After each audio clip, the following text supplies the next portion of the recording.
Could I get permission to record, please? Yeah, sure. I need to kind of be taken out of the...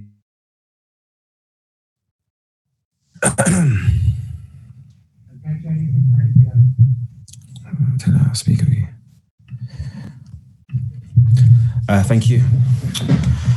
Mikel, the first question I want to ask you is just your post-match reflection. 90 minutes were a game with two halves, but how do you reflect on another defeat? Well, obviously, enormously disappointed with the results again. After conceded again an own goal, we get back into the game. We conceded that set piece that we worked on, but to be fair, they are really good at doing. And from then on, we have complete dominance of the game. We control them really well. The counter-attacks, apart from a few options that we lose the ball inside, which is impossible to control.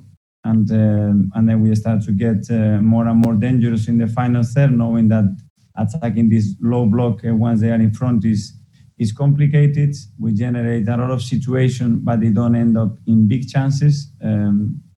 Sometimes the cross, sometimes the last action or the last shots. Our conversion rate has been really low, and it's something that we have to improve dramatically. And then when we need a little bit of luck, we hit the post, or we have some big chances, we don't put them away. And then the reflection is a little bit similar to last few weeks, that you are better than the opponent, that you dominate the games. Normally when you are under this pressure and this position in the table, you get battered by teams.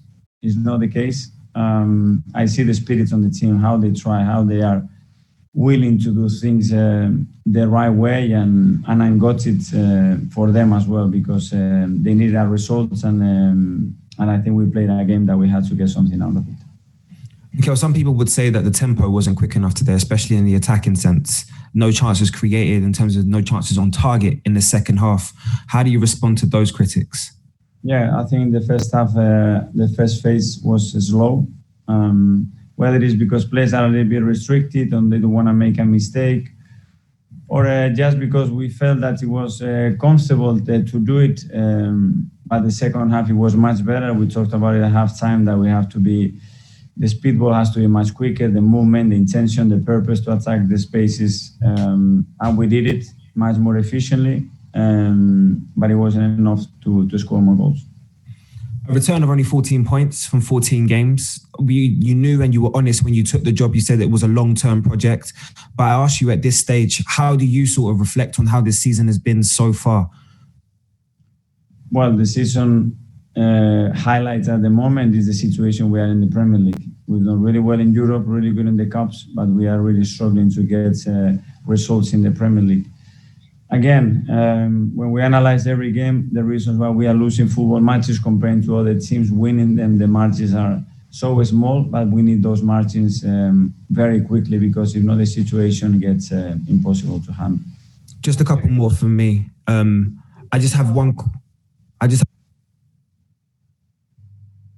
just need to ask him a very quick question about Aubameyang's sort of fitness in regards to, I know you said that obviously at the beginning it was quite rare in terms of that it was just more of a sort of tightness rather than severity. Just wanted to know in terms of how long is he expected to be out for, and you expect him to return as soon as possible? Yes, we want it as quick as possible. He has a small strain, and we need a few days. I don't know if it's a week or 2 weeks. It will depend how the injury evolves.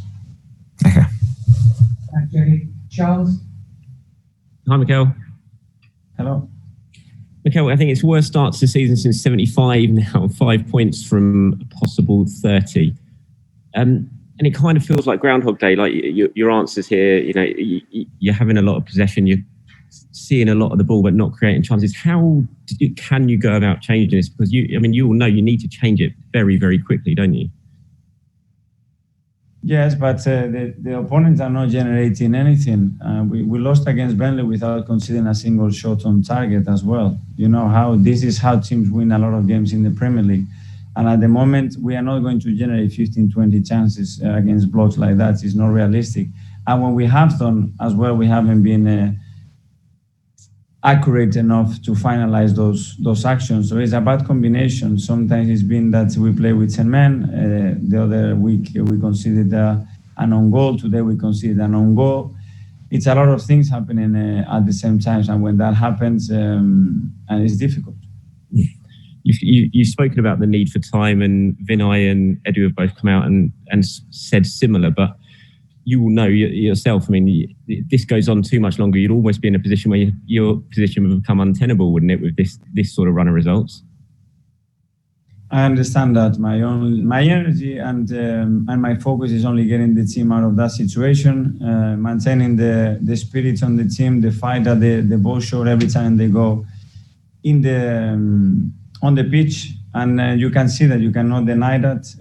Obviously, we are against the results. There is no question about that. It's not good enough. It's not acceptable for the standards of this football club, and this is the challenge and the fight that we are against it. Can I just finally ask, how much pressure do you feel under at the moment? Yes, obviously it's a really complicated situation, but I am very encouraged for what I see from the players to try and continue doing what we are trying to do with things that, of course, we have to improve. But as well, I think we've been very, very unlucky not to pick up many, many more points in this position. Thanks, Mikel. Thanks to you. Thanks, Charles. Thanks, everybody. Thank you.